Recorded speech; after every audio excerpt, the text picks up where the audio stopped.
Comment et pourquoi tenir un carnet alimentaire? C'est une question qui m'est beaucoup revenue ces derniers temps, donc je me suis dit je vais faire une vidéo, vous expliquer pourquoi construire un carnet alimentaire et comment l'utiliser aussi, quoi mettre dedans.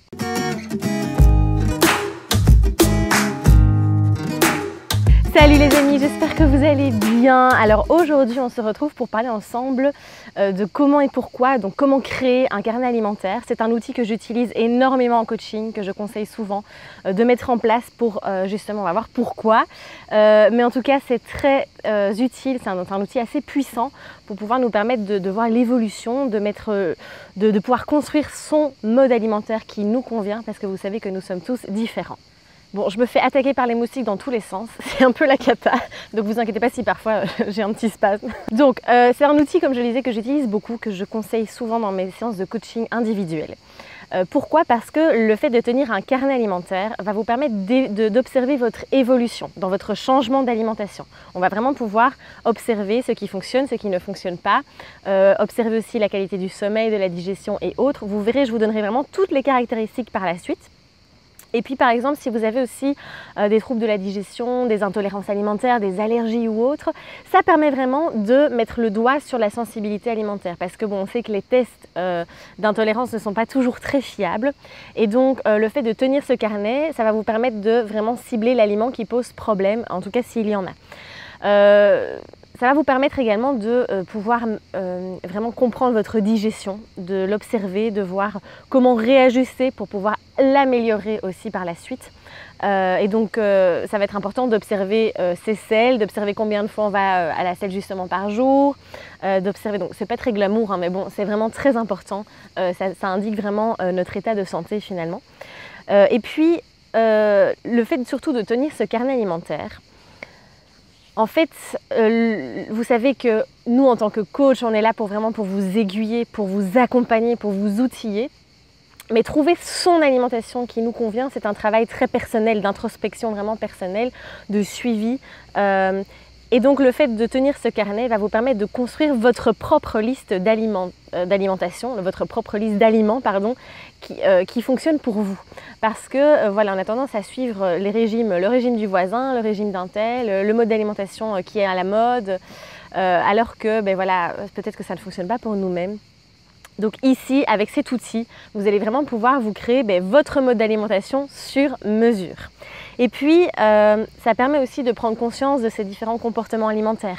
Est-ce que je mange vraiment parce que j'ai faim? Est-ce que je mange par compulsion, par ennui, par émotion ou autre? Et donc, moi en tout cas, j'ai mis en place aussi ce système de carnet alimentaire. Et ça m'a permis vraiment de ne plus grignoter aussi, par exemple, de plus manger quand j'ai pas faim, mais vraiment de pouvoir structurer aussi et de mettre une conscience sur la manière dont je me nourris. Alors je sais que certains vont dire « je n'ai pas le temps, ça prend du temps de commencer à écrire ». Alors c'est sûr que ça demande un petit investissement, mais je veux dire après, une fois qu'on est organisé et que ça roule, ça devient une nouvelle habitude, encore une fois, qui est instaurée dans votre quotidien. Et donc ça prend 2 minutes après chaque repas d'écrire le matin, de décrire aussi comment on se sent, comment on a dormi, comment est notre digestion, comment est notre énergie. Donc finalement ça prend pas non plus des siècles, d'accord, des heures et des heures pour créer ce carnet. Il suffit simplement d'instaurer l'habitude et vous allez voir vraiment que du coup vous ne ferez plus les mêmes erreurs quand vous aurez une réaction, qu'il y a des aliments qui ne passeront pas, ou que voilà, peu importe, vous ferez de la rétention d'eau à cause de tel repas, ou que vous serez congestionné, ou enfin voilà, peu importe les symptômes que vous aurez, vous saurez exactement d'où ça vient. Alors comment créer ce carnet? Que faut-il mettre dedans pour que ce soit efficace, que ce soit un outil qui soit vraiment puissant? Bon, la première chose, c'est que pour que ce soit aussi sympa, agréable, je vous invite vraiment à vous acheter un beau carnet. Je trouve que ça motive d'avoir un beau carnet. On a envie d'écrire dedans aussi. Alors pour les informations importantes, évidemment, première chose c'est d'avoir la date, donc de mettre la date forcément du jour pour pouvoir se souvenir, pouvoir se structurer aussi dans le temps. Mettez aussi votre heure de lever, donc à quelle heure je me suis levée. La qualité de votre sommeil, alors ça vous pouvez mettre toujours sur un score sur 10 par exemple, de mettre voilà, qualité du sommeil 8 sur 10. Ça permet aussi de voir en fonction de votre alimentation, en fonction de votre sommeil, de votre activité physique et autres, mais comment vous vous sentez. Ensuite, indiquez aussi combien de fois vous allez à la selle par jour parce que c'est important. C'est un point qui est important aussi de voir comment est votre transit, comment il fonctionne, s'il est régulier, si vous êtes plutôt constipé, s'il y a des choses que vous n'avez pas tolérées, que vous n'avez pas digérées, si vous avez des ballonnements, des gaz ou autres. Quel est votre niveau d'énergie aussi? Donc tout au long de la journée, vous pouvez mettre plusieurs fois sur 10, voilà, quel est mon niveau d'énergie. La digestion, mettez vraiment, voilà, par exemple, après ce repas, j'ai des ballonnements, j'ai des gaz, j'ai des renvois, j'ai des reflux gastriques.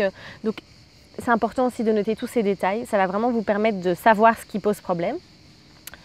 Vos repas évidemment, notez matin, midi, soir, les collations aussi que vous prenez, les boissons. Donc notez bien en détail ce que vous mangez, si possible la quantité aussi au début. Bon voilà, après c'est à vous de voir aussi. Comment est votre faim, votre satiété aussi, peut-être si vous avez des problèmes par rapport à ça, que vous avez tendance à grignoter tout le temps, essayez vraiment d'identifier votre sentiment, votre sensation de satiété, ça va vraiment vous aider. Votre heure de coucher aussi, à quelle heure vous allez dormir, pour savoir aussi le nombre d'heures de sommeil, parce que parfois un sommeil de mauvaise qualité peut vraiment poser problème et avoir un impact sur votre état d'être aussi et votre alimentation. Vous pouvez éventuellement écrire votre poids, votre taille. Voilà, si c'est un objectif aussi de perte de poids, c'est important d'avoir ces différents critères pour pouvoir voir votre évolution. Et puis ça va vous permettre au fur et à mesure de créer votre liste. Donc vous pouvez garder une page au tout début de votre carnet et de mettre ma liste d'aliments. Et de noter à chaque fois les aliments où vous êtes sûr à 100% que là ça passe nickel, que ça vous convient bien, que ça correspond vraiment à votre métabolisme, à votre profil. Mon Dieu, mais je suis dans un nid de moustiques, je pense. Seigneur, oh là là. Et puis ça peut être intéressant aussi de noter votre activité physique.